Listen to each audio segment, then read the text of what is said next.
Free fire game খেলতে শুরু করি 2020 সালে। এলাকার ভাই ব্রাদারগুলো দেখতাম রাতে এক জায়গায় বসে বসে শুধু চিল্লাচিল্লি করত। একদিক দিয়ে ভালো লাগতো, অন্য দিক দিয়ে মনে হতো এরা এমন চিল্লাচিল্লি কেন করে, চারজন চারজন করে।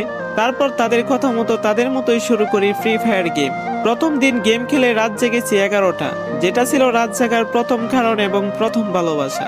এলাকার বন্ধুরা মিলে রাত হলেই আড্ডার আসর দিয়ে বসতাম আর শুরু করতাম গেম খেলা।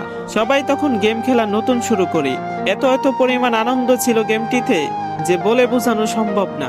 তখন ভালো কোনো ফোন ছিল না, ল্যাগ করতো তবুও খেলতাম।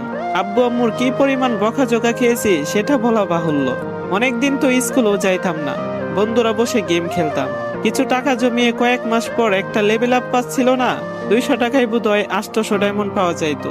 800 ডায়মন্ড থেকে একটা অলক ক্যারেক্টার নেই, আর সেই অলক ক্যারেক্টার ছিল তখনকার সময়ে সবচেয়ে দামি ক্যারেক্টার। তখনকার দামি প্লেয়ার মনে হতো নিজেকে। আবার গেমের ভিতর অনেকের সাথে বন্ধুত্ব পর্যন্ত হয়ে গিয়েছিল। গেমের ভিতরে বন্ধুত্ব হলো বাস্তব ছিল বন্ধুগুলো।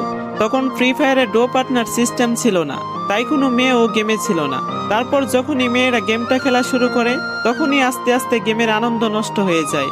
অনেক বেশি র্যাম প্রয়োজন হতো, তো তাই গেমটা খেলতে ভালো একটা ফোনের প্রয়োজন হইতো। কিন্তু তখন ভালো ফোন ছিল না, কোনো রকম একটা ফোন দিয়ে খেলতাম গেমটা।